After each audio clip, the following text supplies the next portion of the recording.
Holes chapter 41.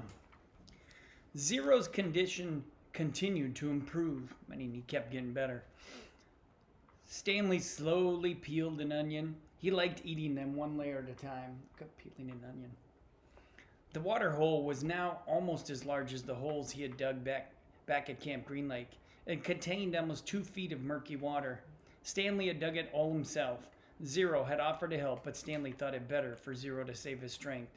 It was a lot harder to dig in water than it was in a dry lake. Stanley was surprised that he himself hadn't gotten sick, either from the sploosh, the dirty water, or from living on the onions.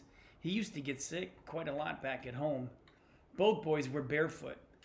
They had washed their socks. All their clothes were very dirty, but their socks were definitely the worst. They didn't dip their socks into the hole. Well, it's just smart. That's where they drink. Afraid to contaminate the water. Instead, they filled the jars and poured the water over their dirty socks. I didn't go to the homeless shelter very often, Zero said. Just if the weather was really bad, I'd have to find someone to pretend to be my mom. If I'd just gone by myself, they would have asked me a bunch of questions. If they found out I didn't have a mom, they would have made me a ward of the state. What's a ward of the state? Zero smiled. I don't know, but I don't like the sound of it. Stanley remembered Mr. Pendanski telling the warden that Zero was a ward of the state. He wondered if Zero knew that he'd become one. I like sleeping outside, said Zero. I used to pretend I was a Cub Scout. I always wanted to be a Cub Scout. I'd see them at the park in their blue uniforms. Look up a Cub Scout.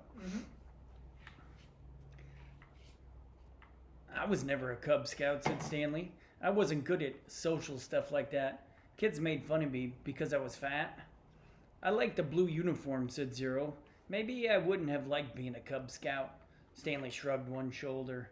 My mother was once a Girl Scout, said Zero. Those are Cub Scouts. I thought you said you didn't have a mother. Everybody has to have a mother. Well, yeah, I know that. She said she once won a prize for selling the most Girl Scout cookies, said Zero. She was real proud of that.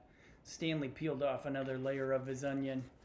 We always took what we needed, Zero said. When I was little, I didn't even know it was stealing. I don't remember when I found out, but we just took what we needed, never more. So when I saw the shoes on display in the shelter, I just reached in the glass case and took them. Clyde Livingston's shoes? Asked Stanley.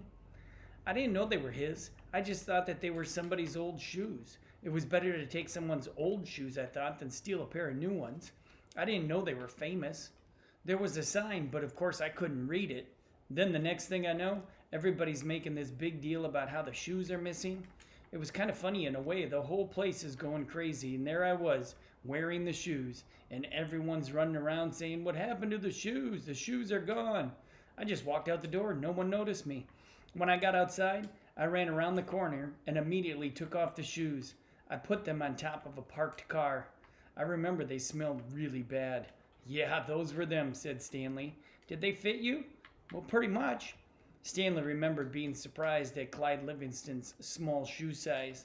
Stanley's shoes were bigger. Clyde Livingston had small, quick feet. Stanley's feet were big and slow. I should have kept them, said Zero. I'd already made it out of the shelter and everything. I ended up getting arrested the next day when I tried to walk out of a shoe store with a pair of sneakers. If I had just kept those old smelly sneakers, neither one of us would be here right now.